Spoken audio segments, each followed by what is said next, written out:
Hands down, the biggest challenge for passionate cooks who are starting their personal chef business is getting clients. To be honest, this is the most challenging part even for people who already have started their personal chef business. Now, in last week's video, I talked about how to plan for your success and what to do.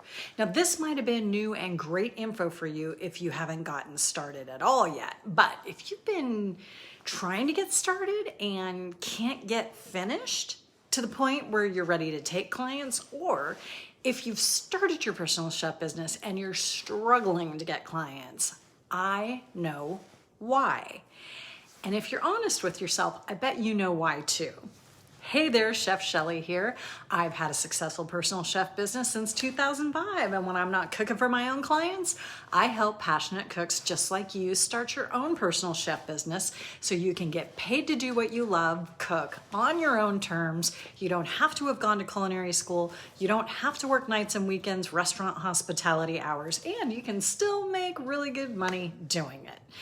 If this is something you're interested in, you'll be sure to subscribe and hit that little bell so that you never miss one of my weekly videos. So the reason that you don't have enough clients or you haven't gotten to the point where you're ready to take clients is that you're not doing the things that actually get you clients enough. And really, this is only one little thing: talking to people about your services. That's it. And the reason you're probably not doing this is because it's uncomfortable. It's crappy. It feels nerve-wracking. You don't like it. It's kind of scary to put yourself out there, right? But this is in juxtaposition. Had my coffee this morning.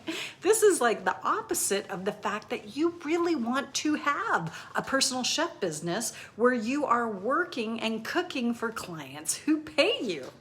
Now, the problem happens when we let the not wanting to have uncomfortable feelings stop us from getting what we truly want. So what happens is I hear a lot, we're working really hard on our business, but we're not getting clients. Now, how is that even possible?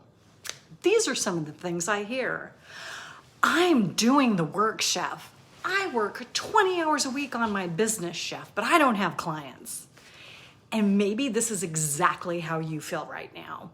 Maybe you've been trying to get your personal chef business started and the startup is taking you so much longer than you thought it would, and you just can't get to that point where you're ready to take a client.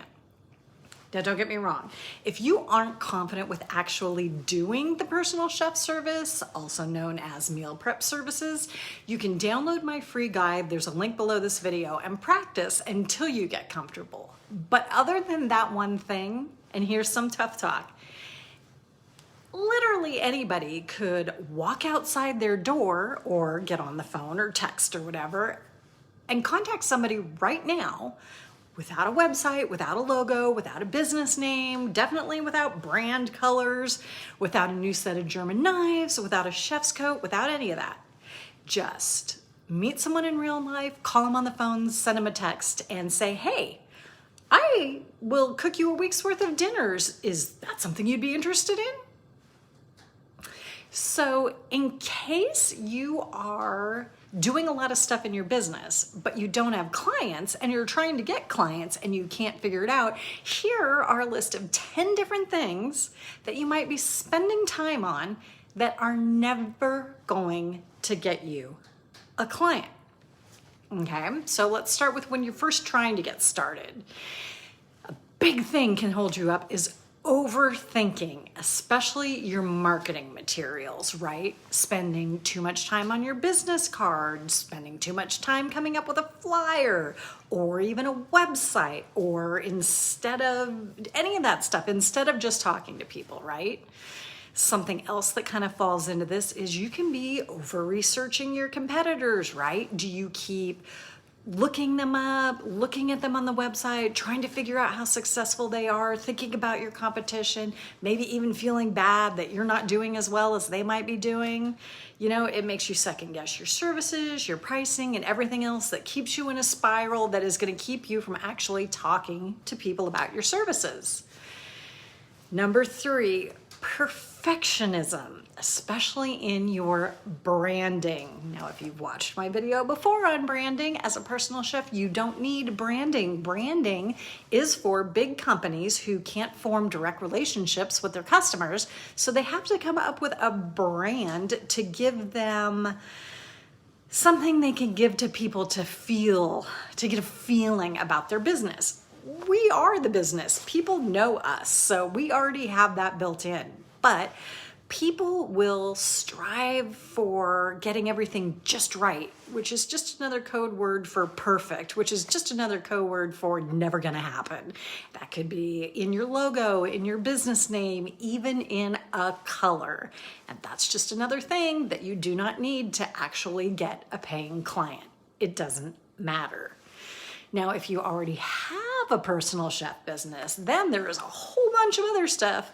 And some of these you actually do have to do. But number 4, you can spend too much time on administrative tasks like your bookkeeping, your invoicing, and paperwork and stuff. That can really seem important. And don't get me wrong, I get it. When you have a business, it needs to get done. But if you want and need more clients, that can't be the only thing that you're doing.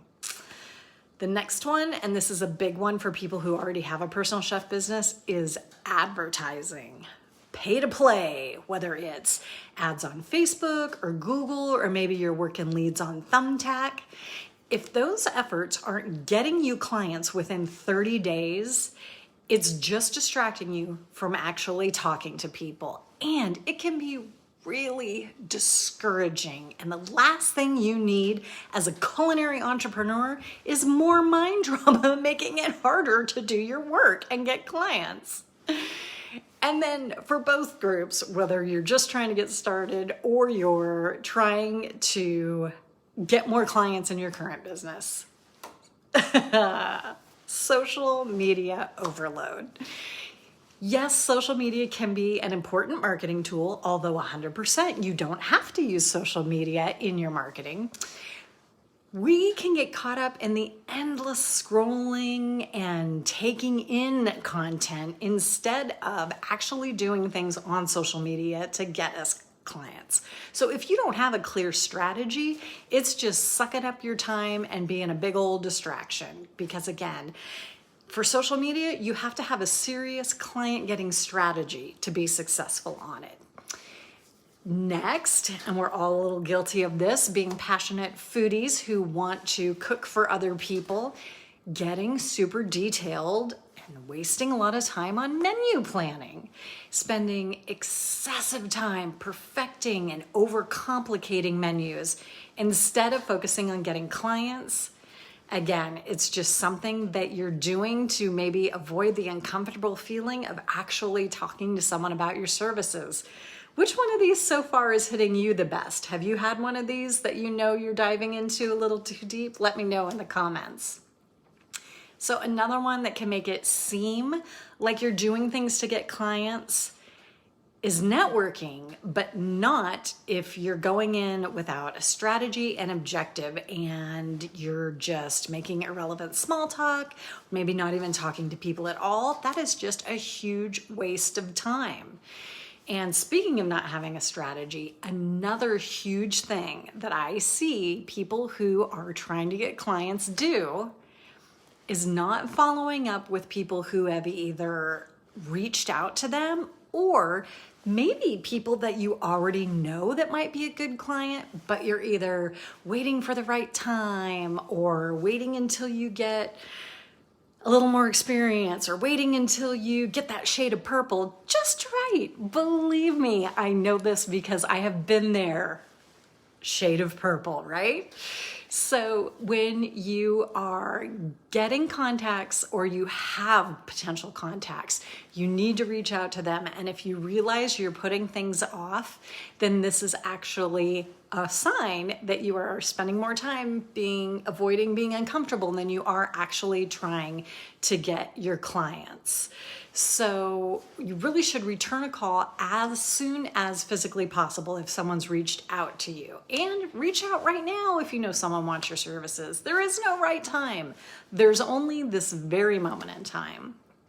So again, some of these are business things that, yeah, you need to do, but you need to decide on your business details, like what services you're doing, whether that's personal chef services, aka meal prep services, whether that's small caterings, and your pricing, because marketing materials and business paperwork and current clients, you've got to strike a balance between those things and the things that will actually get you clients if you need clients right now.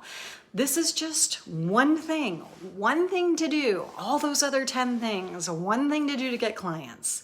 Talking to people about your services, whether that's online, in real life, or wherever. Talking to people about your services.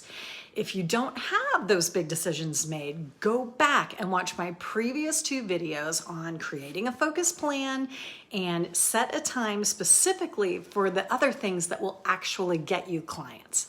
This will keep you on track. You will avoid getting distracted by the other things you have to do and the other things that you don't have to do.